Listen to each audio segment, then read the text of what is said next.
All right, everyone. So you are currently listening to TKM CoHost Podcast's second recorded interview and episode today. My name is Avery Karkash, and today I'm sitting down with risk management advisor, Mr. Joe Vens. First and foremost, Joe, I want to say hello and welcome to you, sir. And thank you so much for being here today with us to help the online world get to know you a little bit better. Yeah, you bet. Thanks again for having me. I'm honored to be the second guest of the podcast. I was telling you a little bit before we went live here that I've always been a consumer, or for at least the past several years, been a consumer of podcasts and grown a lot because of that medium. And so to sit here with you and be a part of it, it's an honor. So thank you for the ask. Oh, absolutely. Yeah. And I very much share that passion with you as well, obviously, with podcasts. So that's why we're here today. And yeah, so to kick things off, Joe, I would love it if you could maybe fill us in on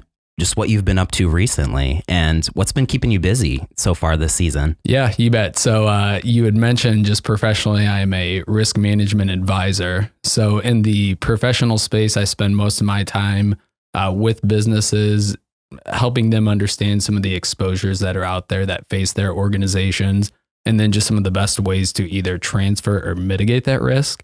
Sure. And so that's what I do for my 40 hours per week, per se, away from family and other obligations. But at home, married to my wife, Erin. We have two young children, Lila and Dean. Oh, that's wonderful. And live out here in North Liberty. So as far as things keeping me busy there, we've done a little bit of traveling recently, but really just enjoying the area. And we're excited about the newness and freshness to spring. Oh my goodness, me as well. I think we are like many Iowans where you hit December 1st and through about February 28th, 29th this year, you kind of ask yourself, why do we live in Iowa? Right. And yet there's so many of the things that we love about it, but we're finally past that and just excited for the sunshine, the newness, and to be outside enjoying the world. So that's really what I've been up to for the past several weeks and months here. Yeah, I love it. And me, absolutely the same with the springtime. I'm more than anything just excited to be back with the public out and I guess seeing live bodies moving about and doing things, getting things handled and stuff outside. I was going to ask you a little later into the interview, are you an Iowa native then? Were you born and raised here? Yeah, so born and raised in Clinton, Iowa. I spent my first 18 years there. Came out to the University of Iowa back in 2009, or came to Iowa City to attend the university, spent 4 years in that space. And then shortly after graduation, got my first kind of big boy job, if you will. Met Erin, my wife, shortly after that. And since then, we have made this our home. And I think we'll be here for the foreseeable future. I never want to put a forever on anything, but we love it out here. There's so much offering in the way of North Liberty where we reside, but also all the exposure you have to different entertainment and just options as a young family with Cedar Rapids and Iowa City and the surrounding communities. So for sure. Yeah. I feel like I'm able to speak for probably everybody in the studio right now that North Liberty just has a vibe, a very lively, energetic feel to it. Yeah, it's different. It's different than any of the other communities around here. And I don't know what that is. I don't know if it's the youthfulness of North Liberty. The last statistic I heard is the average age of residents is early 30s, like 31 or 32. Oh, sure. I would believe that. Yeah. Too. So I don't know if it's the youthfulness of the area or just the way that it's expanding both residentially and commercially, but there's something about being a North Liberty resident that we love. So we feel pretty lucky to call this home. Yeah, absolutely. And last thing I'll mention about winter, just being a fellow Iowa native, I was going to say, I think that we should be hopefully ending probably our third round of winter. I know the running joke a lot of times is this our second winter of the season or our third winter? Yep. At least personally, I've had my fingers crossed. I think it's going to stay nice outside. I hope so, for that. But we always trick ourselves as Iowans. You get that 2 to 3 day span of like mid 50s and you think that you're through it. And then we'll go back to like 10s or 20s for another week. So I hope that we're there too. But I've also braced myself for the idea that on April 1, we could be at 20 degrees again. So, right. It's probably not time to set up your tent outside. Exactly. Just yet, not quite yet. Not quite yet.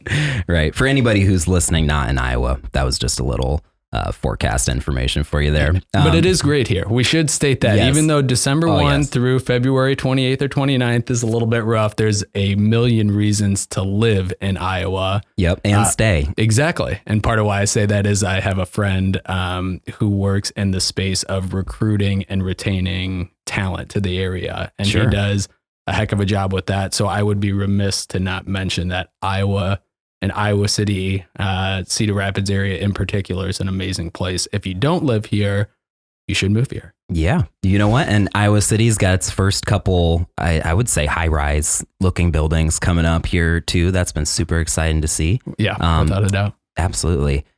Yeah. So I guess to dive more into our interview about you here today, I was going to mention, I noticed in one of your written articles on your social media online, you had listed that perhaps people commonly say things to you such as, oh, you're the guy that I would call when maybe my property has burnt down or something. Sure. I guess my question for you would be, when meeting and building relationships with clients initially, do you, just to get a better understanding of your job, do you essentially work with them then to help develop a game plan for when their building does actually burn down? Mm-hmm. Or I guess, or would those lines be accurate? Yeah, in your opinion? I appreciate the question. One of the things that I have noticed in our industry that we do somewhat of a poor job around is explaining the difference between risk management and insurance. Sure. And even me in particular, I had a family member 2 weekends ago when we were back in Northeast Iowa. It's actually an aunt of my wife, said, "Tell me what risk management is." And I thought, shame on me for not having her understand that as somebody who I talk to on a regular basis. Oh, sure. So difference between risk management and insurance. Insurance is a way that you transfer your risk to an insurance company. So you pay a premium for the insurance company to essentially say, hey, if something happens and you sustain a financial loss, we are going to cover that loss. That's what insurance is. Mm-hmm. Risk management is much more than that. We want to talk to clients about, how do you mitigate risk? Should you transfer risk? Are you okay with retaining risk? And so it's a bigger conversation. Yeah, it sounds very much more proactive in a sense too, if that's fair to say. It is. Having said that, we will work with clients on all scales. And so I also recognize I grew up around insurance and risk management. So my dad and uncle own an agency back in Clinton, Iowa, where I'm from. And so I was the kid growing up where if my 6th grade teacher asked, what do you want to be when you get older? I would have said an independent insurance agent. And they probably thought that was the weirdest thing that they've ever heard in their life. Or this kid's got it figured out. Yeah, one or the other. One or the other. I would probably lean towards the weird aspect, is I'm guessing the way that they interpreted that. But I have an energy and appreciation, I think, for this space, just being growing up around it and having my childhood hero, who's my dad. That's what he did. And so he provided well for our family. I saw all the positives of the career in the industry. Yeah. And so I recognize I can get a lot of excitement around risk management and insurance. And yet the person that I'm sitting in front of, where it's their business or their personal situation, they might not have that same excitement. And so we work with clients on all scales. There are some that embrace risk management, and that is a very important piece to their business, and they want me to be around and visible and active within that. I also have clients that say, look, I appreciate you sharing that perspective on it.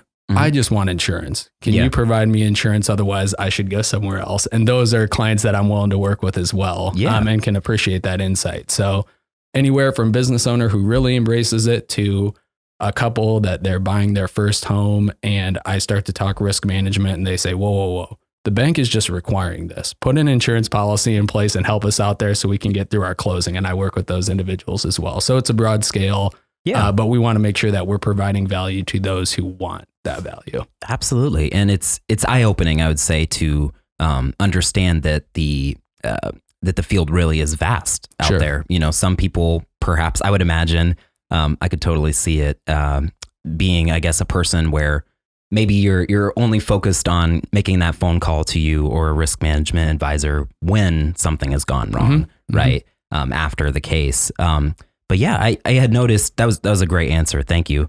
Sure. I was going to say, I had also noticed, like, in your description online, you had mentioned a lot of times you'll help businesses kind of improve their bottom line as far as like embracing risk management. I was going to ask you, do you believe that saying that I feel like I've heard out there once in a while, that an organization is only as strong as its weakest link? Have you ever heard that? Yeah, I have. That's a good question. I don't know if I have a great answer for that. In some ways and aspects, yes, but I also recognize if you have an organization that has 10,000 employees, you're probably going to have an employee or two that's not fully engaged, that doesn't really love their work, that's not maybe the best team player. And yet that organization is probably, if they have 10,000 employees, they're doing things the right way, they're probably a pretty good employer and probably a pretty good organization. And so to give just the broad scale, you're only as strong as your weakest link, I think that's tougher. But I also recognize, you know, our organization in particular is just over 50 employees. And so we have to recognize that all 50 of us represent the agency in some way, in some capacity. And so making sure that the workplace culture is one that myself and others want to come to work. We want to produce good work. I think that is something that's become very important for the people who drive that. And so for sure, I don't know if I answered your question, but I recognize the substance around it without fully agreeing with it all the time, just because my mind works very, my mind is very, I'm losing the word for it, but essentially, I think I know what you're saying, at least. It's very like factual or not factual. So just to have a broad scale saying, I struggle with that sometimes. Yeah. I should probably get over a little bit. Oh, so. No. And that was a great answer all around. Seriously, I do think you covered that. Wonderful. I was going to ask, on that same kind of note, I guess, what would you say would be a big driver for you, like when you are educating clients, when they are in front of you?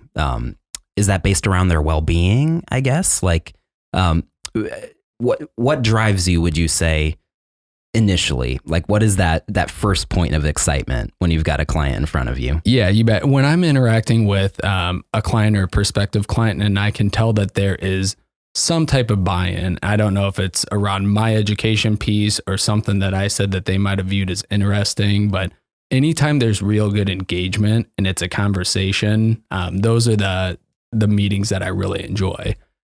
Sometimes and part of it is because I ramble and go from thing to thing, which is why I was a little bit nervous coming into today, that I would just go on a 3-hour tangent and you'd be like, we need to cancel this now. Podcasts this is the medium to be in for people who love to talk. Trust me. Love that. Well, I might come back then next week, maybe. Sure thing. But I've noticed there will be meetings sometimes where I am speaking and just trying to educate, and it might go 45 minutes and there's not a lot of back and forth. There's no questions. There's no, oh, that's interesting, or I disagree with that. Sometimes the best conversations are when I point something out and the client I'm sitting across from says, I don't agree with that, or that's not right. And then we can have a real conversation around it and engage. So I'd say that's the piece to education that I most like, when it's a real conversation, we're engaged with one another, and it allows me to understand their business better so I can advise on it better. Because at the end of the day, clients who let us in the most, we can provide the most value for, in my opinion. Yeah. And I could see that being the case, you know. Not that these areas of expertise are much the same, but thinking of like going to a doctor, you know, if you have symptoms of something, you're going to be better off telling the doctor more information than not, to be able to leave with some sort of plan moving forward, right, to help you positively. If I can plug an article, then only because you said that they're very different. So I wrote an article, it's probably been 6 months or so ago. But actually, our role is very similar to a physician's. And one of the problems with our industry is oftentimes clients are receiving a diagnosis and a treatment plan. Or I'm sorry, they're receiving a treatment plan and what they should be doing based on an outdated diagnosis. Oh, sure. So if I'm not talking to your business for 10 years, or I'm new to your business and not understanding the core complexities of what you're doing, I don't have the right to take a diagnosis from a previous physician and give my own treatment plan based on that.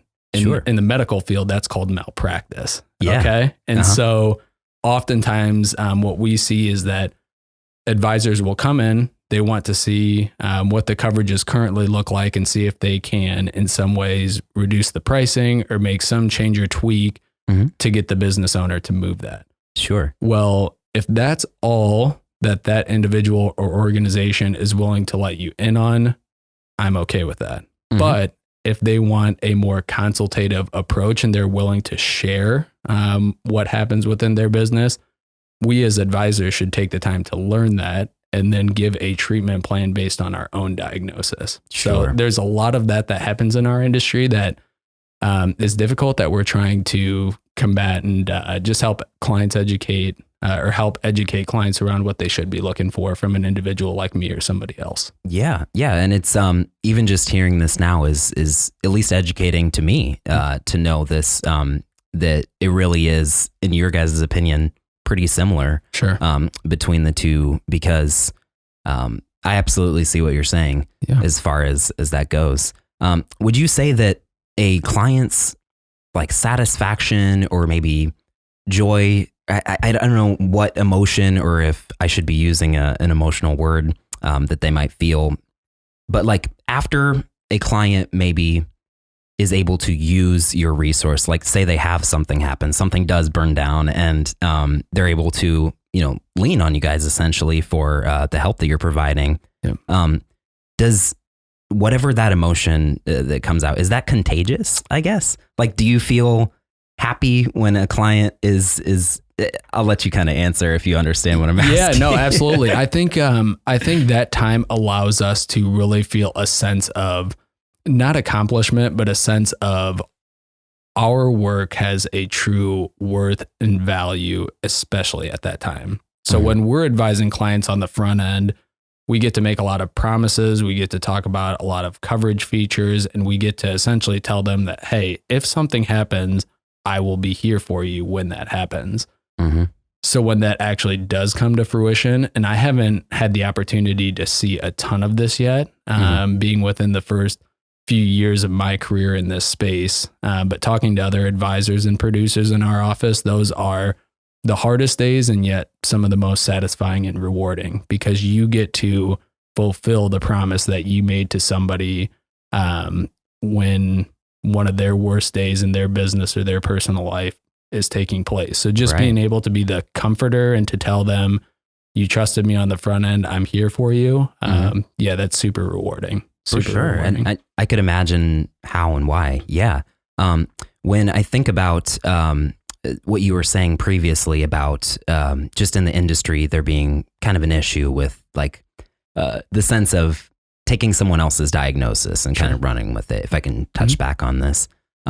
I thought it was really interesting to hear you say and this is one of my words here, but I felt like you were kind of saying that there's sort of a reset sort of button, I guess, in your guys' minds when you are meeting with a client, and correct me if I'm wrong, but I guess I admire the fact that you guys will meet with anyone, and no matter where they are currently or who they've spoken to in the past, you're still willing to take them for where they are in the moment. Sure. And I imagine that would allow a very like strong relationship to build between you guys. You bet. And part of it is we recognize, or I can get excited about companies that I see on a growth trajectory. And so what TKM Co looks like today will likely look vastly different 20 years from now. And so I can have a very baseline understanding of TKM Co today, but I do a poor job for your business if I'm your risk advisor, if I'm not touching base with you over a 20-year period. Should we be retaining, reducing, and transferring risk in the same way if you grow and scale to 100 employees 20 years from now than the way that we would manage your risk today? No.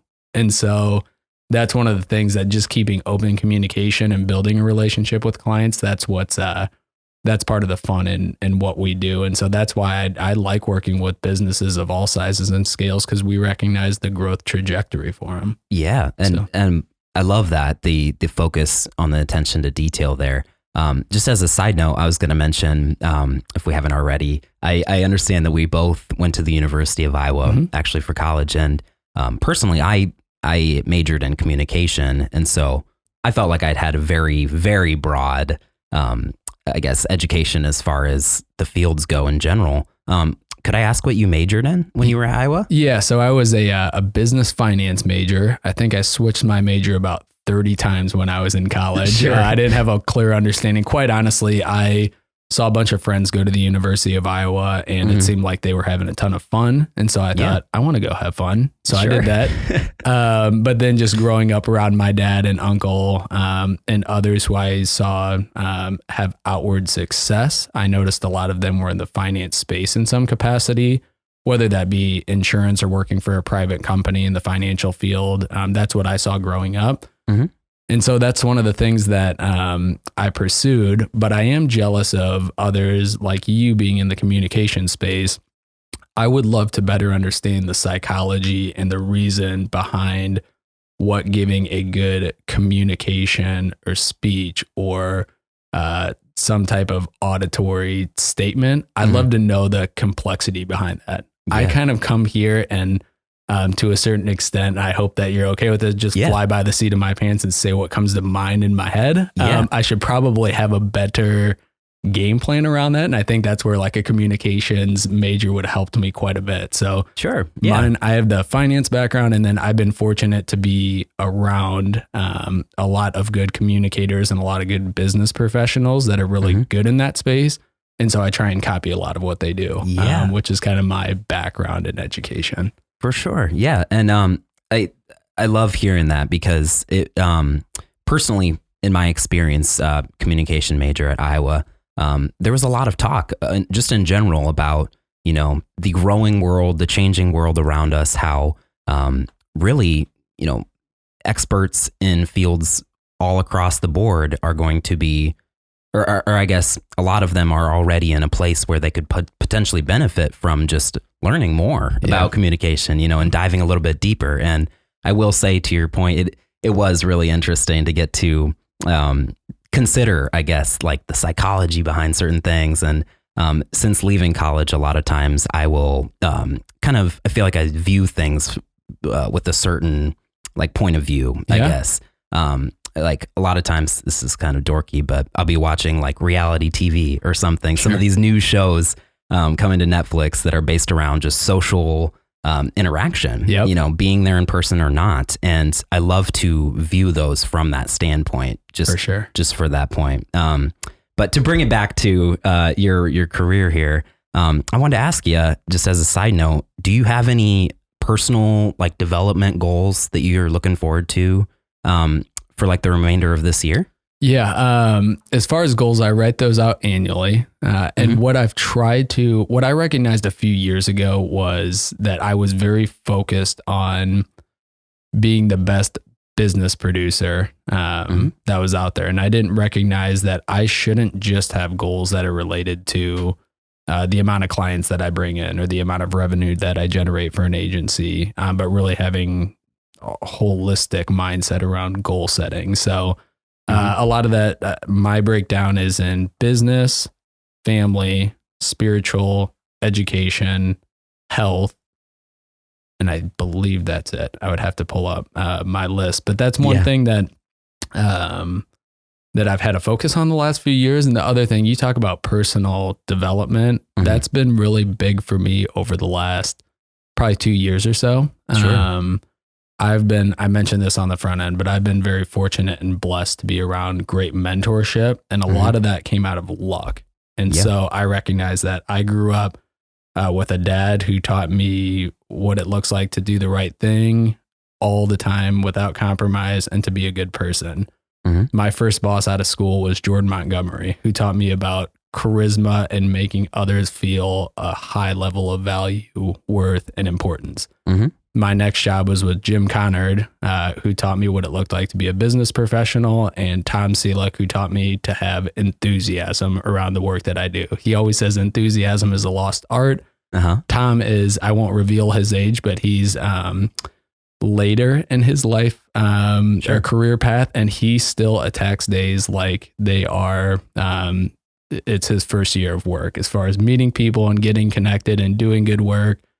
So I've been around that growing up. Absolutely. Enthusiasm really does make the difference. Yeah. In my opinion. And I love that you're hitting on this as well, because ahead of the podcast, we were both kind of connecting, I feel like, on the point of just our personalities being similar to where we love to soak in positive information and learn things and be constantly taking things in.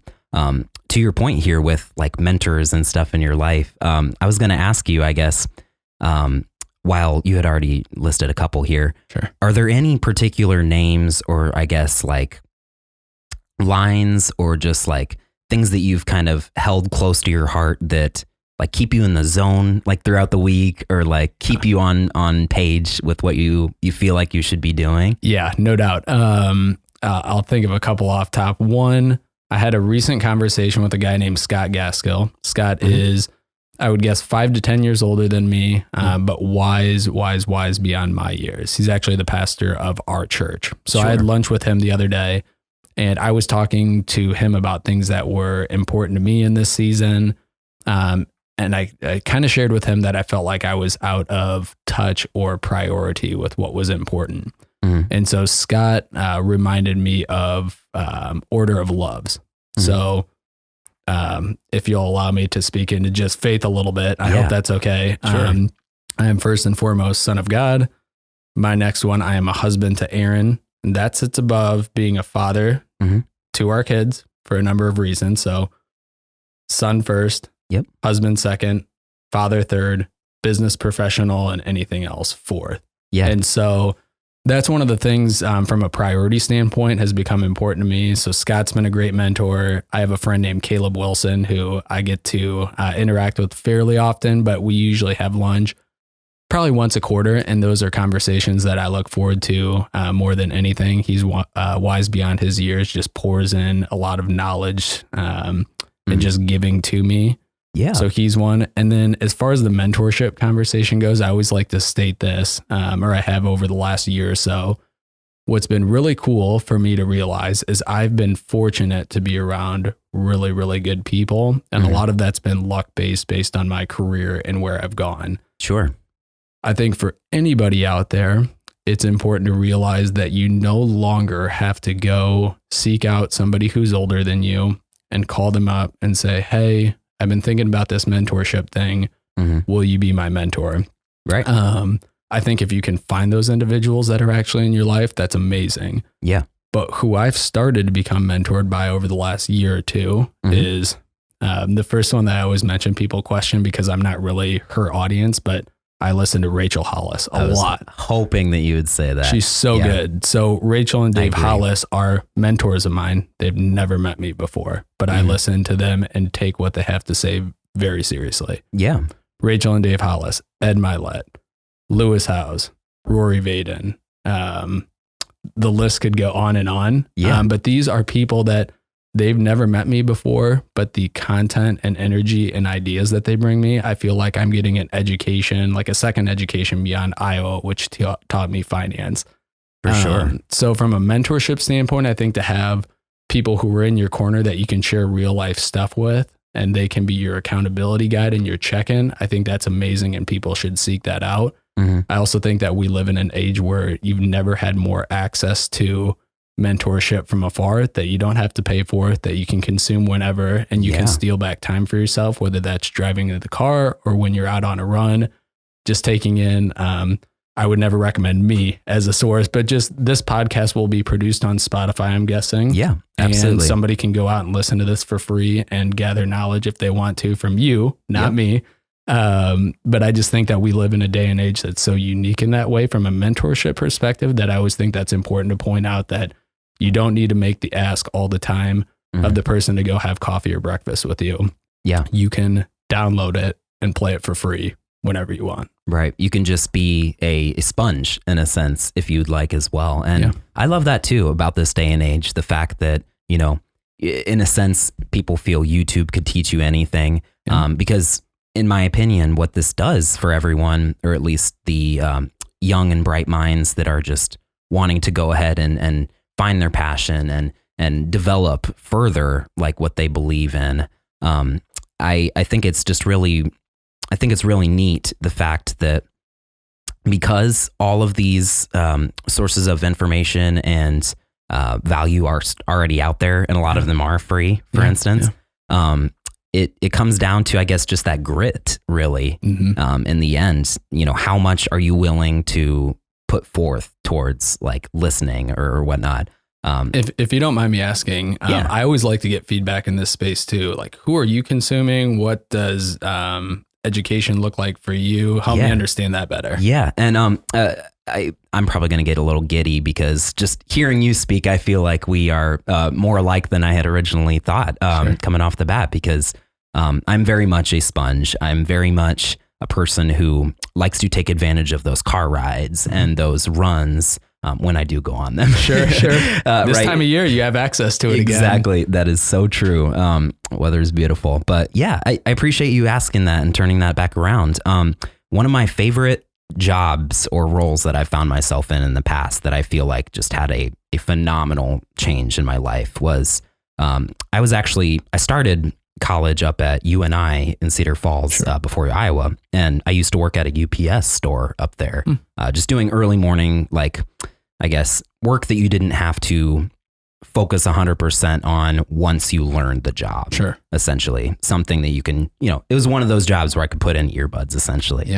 But that was my goal leading into the job, was both to have this role that fits around school well, but one that I can take advantage of every day to find my favorite podcasts, find my favorite audiobooks, and listen through those. And probably the most prominent person I listened to at that time was Tony Robbins. He was super sort big. of like the godfather of this space to a certain extent. Him and John Maxwell like sit at the top, and I feel like everybody else has learned from them. Yeah. You know, and it's on my bucket list to see him speak at least once at some point here. But I could probably, you know, cite word for word some of his audiobooks just from the pure excitement of wanting to listen to it again. Because, you know, whether they were 45 minutes to an hour long or whatnot, some of them are, it's just one of those things where I feel like you're soaking up new information every time. There's just so much to get there. So personally, he was one of my absolute favorites. And I have a couple authors as well that I've looked up to in the past and have kind of taken online roles separate from what they were writing books about and stuff. But yeah, I think influence like that too allows for so much uniqueness in where we're going business wise. So I'm assuming Tony Robbins has been a huge influence on you feeling like you could step out of just fully traditional job to start your own production company. For sure. I also think that it is very rare for somebody like you to be engaging and willing to learn that and take that step. And so credit to you for not only listening and consuming, but actually taking next steps and creating this. I think what you and T are doing is just so unique in this space, and you help individuals like myself and others who are in more of a relationship production role help us brand ourselves to the world that we're looking to be in front of and get comfortable around, and have them have a understanding of who we are, not just, oh, Joe Vens, he's a risk advisor that does insurance, but Joe Vens, he is a business individual who is also a husband and a father and someone of faith and a son and a father. And I love that you hit on that as well earlier, because that was one of the things I had also thought of, like, man, we must be alike there. I don't know where or with whom mentor figure in my life I would have heard this from as well, but I actually have a list as well somewhere written down of just the same sort of thing, keeping track of, just for the aspect of maintaining healthy relationships, that, you know, at all times, I'm a brother to my brother Spencer. I'm a brother to my sister Teresa and Mariah. And it goes on from there. If you want to, if you have no kids, I'm a pet dad. I'm a cat dad to my pets at home, right? Because they rely on me, and it's something to always keep at the forefront of your mind. I think if you're working to live a passionate and just kind of selfless sort of life, moving forward as well. I love that so much. I was going to ask you, I got it out of you a little earlier that you are in fact an Iowa native. And I asked this in our last interview. I was going to mention, do you think, and I'll kind of pair this with another question. Sure. I had saw on your resume that you, I'm pretty sure, did an internship in Ohio. Is that right? I did. Initially. Do you feel like there was much transition state to state coming home from, I guess, Ohio to Iowa, being like a native here originally? What's it like living and getting to kind of serve like your community members around? That's a great question. I would guess Iowa and Ohio are somewhat similar, just in the dynamic of who lives there, what the weather's like, what day-to-day living is. So I didn't see any huge departure from that. When I went to Cincinnati Insurance or Cincinnati Financial and did an internship there. It's funny, I did that as a sophomore in college, and now as a professional, they're one of our preferred carriers at the agency. So I get to work with that group again and have a gratefulness and gratitude for what they did for me when I was in college. And not to pause you real fast, sure. I just wanted to credit you as well. For being one of those young, hungry minds too. It's not every college student that is willing to look into, let alone pick up an internship at their sophomore year, you know?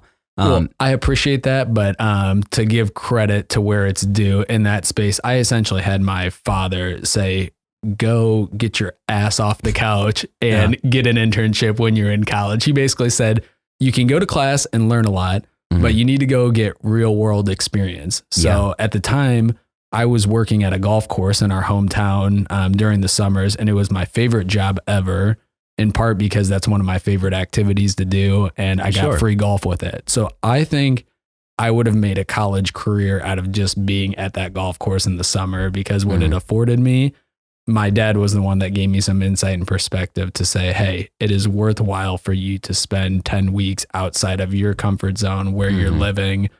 So go do something about that. So I appreciate you crediting me. Really, it was being directed somewhere to, hey, go better yourself, as opposed to just staying comfortable. And so absolutely, I did that at that time. I very much appreciate you putting the credit where it's due there, because I guess I just wanted to turn this around quick to our listeners as well. If you by chance are not like Joe or myself, I heard those same words essentially from my father growing up. I feel like if you don't have a person in your life currently saying those words to you, and you're in college and you're hungry for information, take it from us. If anything, that internships are great. It is a wonderful chance to get outside of your comfort zone, no matter what it is.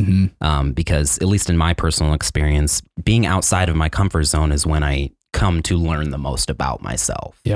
And how I interact with the world around me. And now is a great time, if you are a young person, to be exploring what career opportunities look like. And part of that is unemployment, at least in Iowa and our surrounding area, is at such a low level that employers, and this is largely related to the economy too, but they are growing and scaling, and they need a sizable labor force to do that. Well, unemployment is low, and so companies, one of their biggest challenges is attracting and retaining talent. And so if you're a young person right now, the world is kind of your oyster to a certain extent. You can decide if you want to go into insurance or into finance or into education or into marketing or some other field, and really have a lot of options there, because companies need help. And so as long as you're willing to step into a space, work hard, and just be a value adder and asset to an organization, you really have a lot of options there. So now is a good time for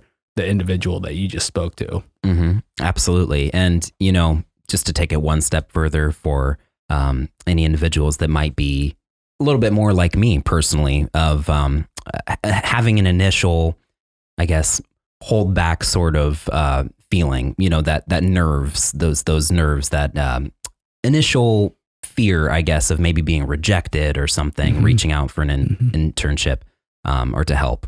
What I would say to those people, I guess, just to put it simply, is, and this is going to sound so plain and simple, but everybody that when you look at a business or a brand or something like that, you have to realize that there are real people just like you and I behind that as well. And so if you're sending in an email and just, offering help for, paid internship or not, the reality of the situation is they'll probably be very elated just that you are interested in that sort of thing. That's really kind of the reality of the world that we're in is what I found at least.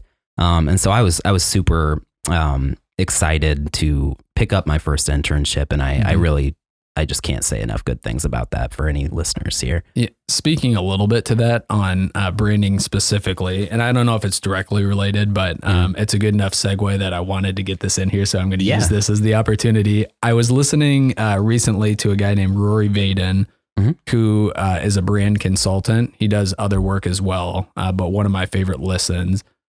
He talked about the idea of a company's reputation being so much more than their logo and their colors and just the aesthetic. Sure. So what Rory argues is that your reputation is the combination of your results times your reach.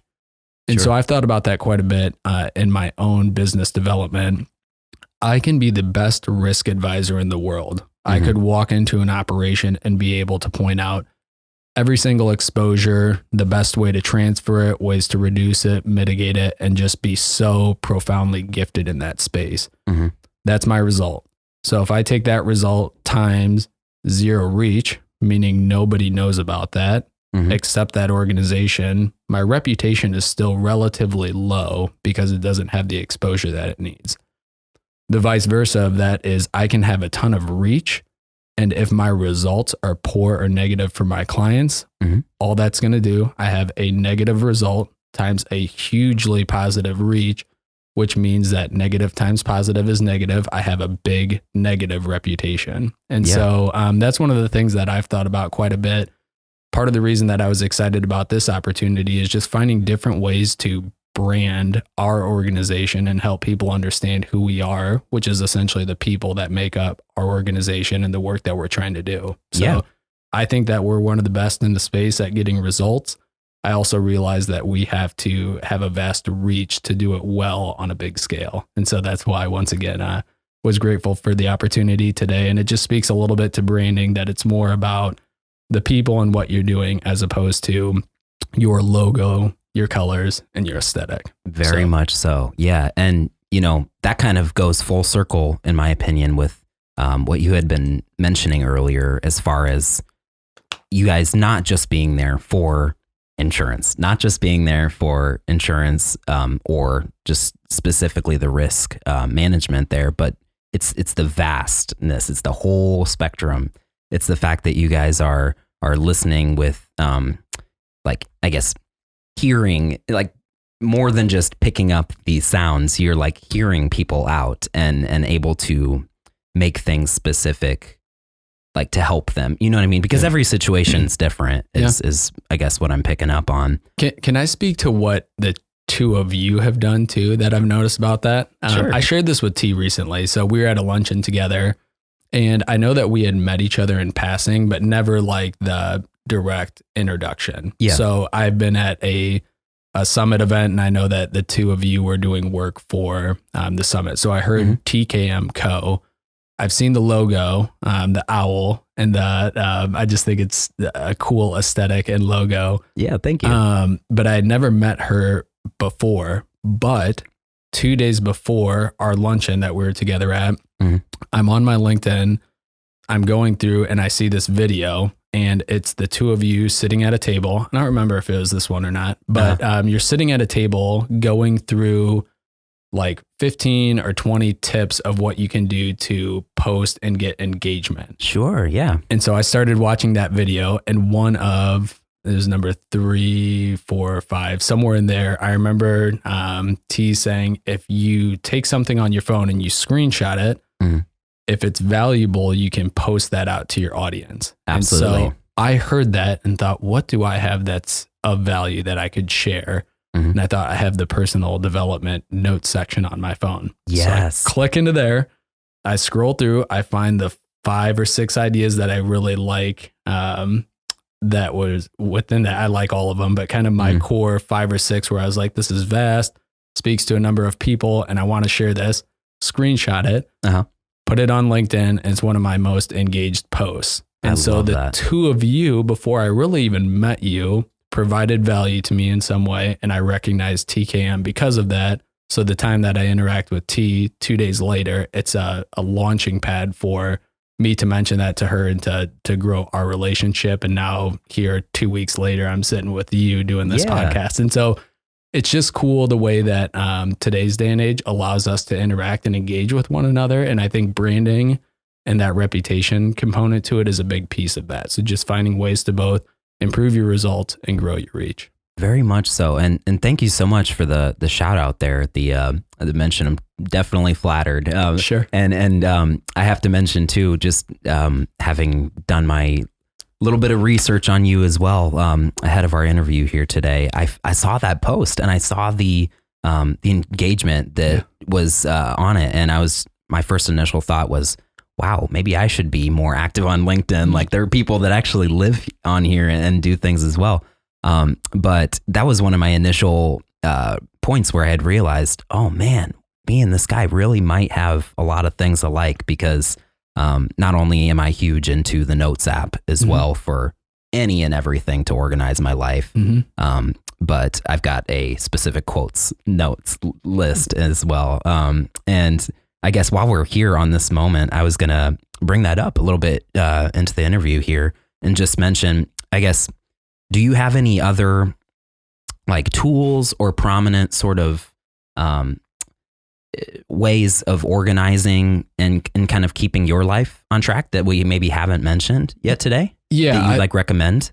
A couple of them. One, we talk about basic and simple. This is as basic and simple as it gets, but I believe in it deeply. And I feel like I was taught it in my first career role. So I think everybody lives this way, but I don't know for sure, which is why I'll share it. Sure. Living your life by a calendar, I think makes a difference. I think a lot of people live in chaos. So I live my life by a calendar and a schedule. Now that constantly changes, but I can look out. If you ask me, hey, what are you doing on May 19th of this year? I can at least go out and say I don't have anything planned on that day. Right. So it's so basic and simple, but I feel like we live in a world of so much overwhelm and chaos that I highly recommend living life by a calendar. Yes. And allowing that to fluctuate, obviously. So that's basic and simple. Thing number one. Number two, the notes section that we talked about. Yeah. I use that a lot, and only because where I try and do my education and personal development space, I'm looking to do that in a way that I can steal back time.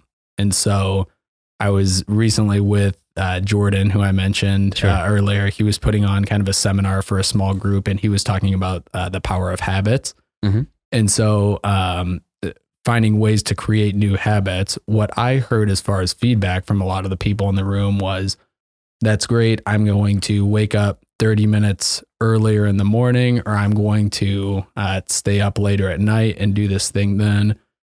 And this is not to disparage that because I think that's amazing. But I also recognize it used to be really cool for me to think that I'll work for 50, 60, 70 hours per week. And I found that attractive as a business individual. Sure. I realize now that if I operate on that scale, it takes away from my role as father and husband. And so I don't have access to work that level of hour if I'm going to be good at those other spaces. And so what I like to do for personal branding and development is not cut out time in my schedule already, but think of dead time that I'm not growing and developing and implement it there.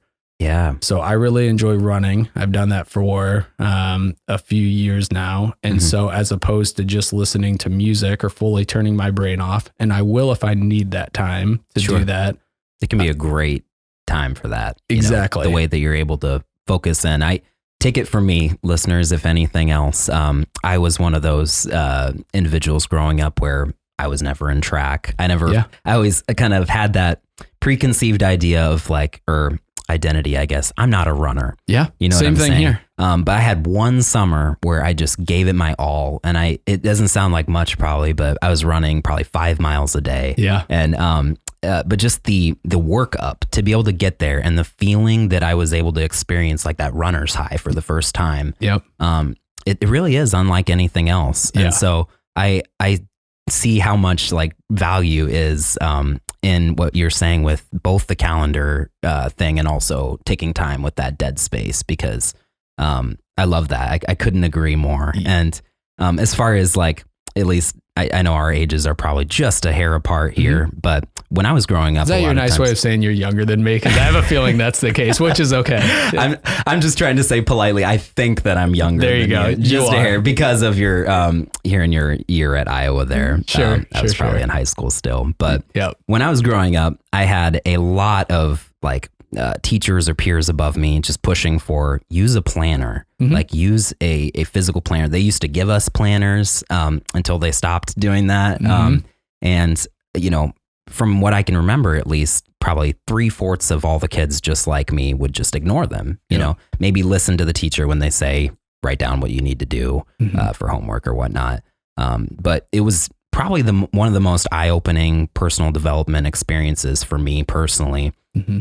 When I was maybe about a junior or senior in high school, and I just kind of like had a moment where I clicked, where I was living in that chaos that you described, and I was tired of it, and I just wanted something to work for me, to be able to have my schedule and my time just laid out in front of me, to where I can really like, you know, manipulate it in whatever way I would like, and that's what I love the Notes app for, because it's just a blank slate. You know, you can create whatever you want on there. So I just wanted to mention, I cannot agree enough. And I'm already getting to think that we'll probably want to have you on for another episode, probably this next week, to continue a lot of this conversation. Sure. I'm loving it so much. In the meantime, though, I had just a couple more questions. Sure. I don't want to keep you too long here today, Joe, even though I'd like to.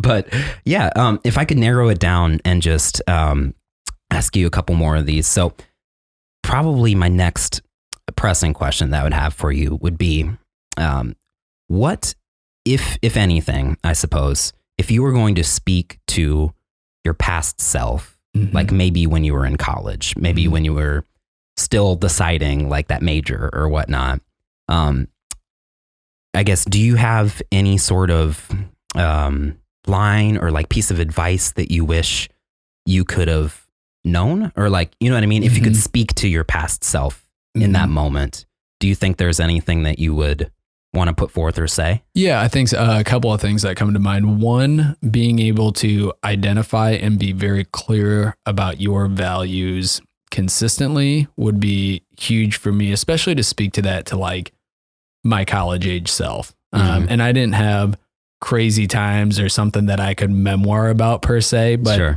just being able to have a pure identity during that time, as opposed to having those years be somewhat transient and just identifying in different spaces. I'd say that would have been one that would, for me, be profound. And then the other thing, and this is once again a basic, simple concept that you hear all the time in the personal development space, but just to speak to this for anybody who doesn't spend a lot of time there. Yeah. I believe deeply in the idea of you become who you surround yourself with. Yeah. So you hear oftentimes they'll say you become the 5 people that you spend the most time with. And I believe deeply in that. Yeah. And so even telling myself that just a few years ago, I'm not that far removed from recognizing that I need to be spending the most time with the people who build me up and make my life better. That doesn't mean I have to cut off relationships, but I have to be cognizant of the structure and my proximity to just certain ideas or concepts or where I'm spending time. And so there's spaces that I've recognized that I want to be in much more now, and people that I want to be around quite often. And sometimes that means I'm making phone calls that make me a little bit nervous to ask people to spend time with them recognizing that it's really going to be a value add for me, and hopefully I can give them something. But ultimately, I've had a lot of conversations over the last couple of weeks where I recognize going into it, this is for me to listen to their wisdom and to impart that on my life. And I hope that I give them something back, but I'm the one asking for the time, and I'm going to show up to those conversations very seriously and intentionally.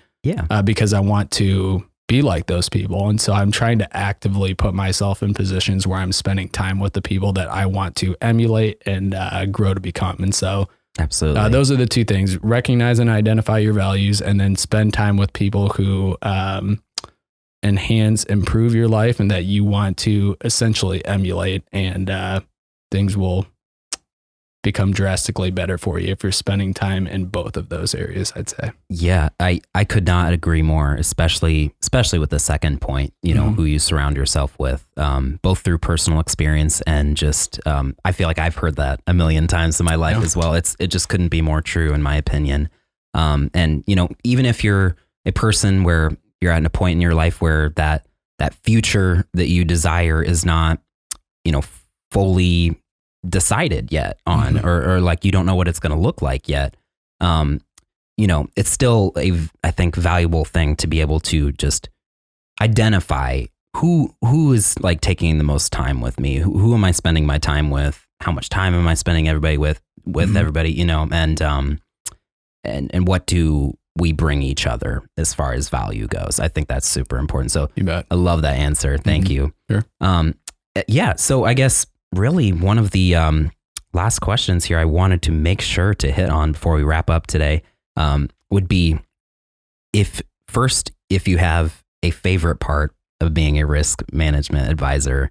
You can answer that first if you'd like. Sure. I'd say my favorite part of that is helping people embrace a topic that I recognize outwardly is probably not at the top of their list. And so once again, I have an excitement and enthusiasm around it based on the fact that I watched my hero growing up do that at a really high level. I can also recognize that the individual who's with XYZ corporation and it's their job to grow and scale and to increase revenues and decrease expenses, probably at the top of their notepad every day when they come to work and they're checking off boxes is not to make this place more risk adverse. I recognize that. Yeah. But I think part of it is just being able to sit with those individuals and help them understand concepts that are somewhat complex, help them understand it at their level, and then really get them ideally to trust me that I'm going to do the right things to implement a program that's going to allow them to rest assured with that or be at more ease. Absolutely. So that, and then just the freedom and flexibility to travel a little bit, to spend time with clients out at their offices versus being in front of a computer. I get jittery and wiry. And so if I'm contained in a space for too long, I can get bored or just not have an energy around that. So the fact that I get to go out and meet new people and sit with them in their space is just super fun. So I'd say those are the two things that are the most attractive about the industry for me personally. Yeah. And I feel like I could relate to those super well too. Sure. And I'm very grateful, very thankful that your role allows you to be able to stop in and be on our podcast here on a Friday morning. So, sure. This is something that I have looked forward to since it was on the calendar. And once again, part of that is spending more time with the two of you who I haven't known well to this point, but have just valued this time. And I know that this is a relationship that's going to grow exponentially, but also just to be able to be a part of a medium that I've absorbed for so long and been a consumer of for so long. Absolutely. It's super cool to be in this space as well. So for sure. I appreciate the fact that my job allows me to be here right now. Yeah, so, for sure. I'm very excited too for, the first, second, and so on person after me and T here in the room, to be able to hear everything that you've brought to the conversation and table today. I think we had a great one, and I look forward to our next one too. I would love to have you in again to talk about life or what you're doing, or just even an update later down the road. No doubt. Once again, thanks for the opportunity today. And I would love that. I kind of think that I know that there's not a ton of it there, but I've sort of imparted all my wisdom today, so I'll have to absorb more before I come back next time. So actually I have new stuff to give you. Otherwise it's going to be like a repeat episode. So I went through my personal development notes in the phone this morning, kind of hit my highlights. I was like, that's what I want to talk about. So now I just have to add to that. And then I'd welcome the opportunity to come back and have more conversations. This has been super fun today. Absolutely. For me as well. And I think any listener out there loves a humble mind and heart too. So I think you're going to get a couple extra fans here after today if you haven't already gotten a jolt this week, Joe. But yeah, I just wanted to mention for again, any listeners, thank you so much for tuning in for our second episode and interview here. If you do not already and you would like more information from Joe, as we had mentioned, he's pretty active on LinkedIn as well as his other social medias out there. Be sure to give him a like and a follow. It will be something you will not regret, as I have currently lived through. So thank you again, Joe, so much. And thank you again, everyone, for listening, and have a great rest of your day. Of course. Thanks for having me. Thank you. You guys, awesome! Oh my gosh, that was so fun. Let's go! Seriously, that was so fun.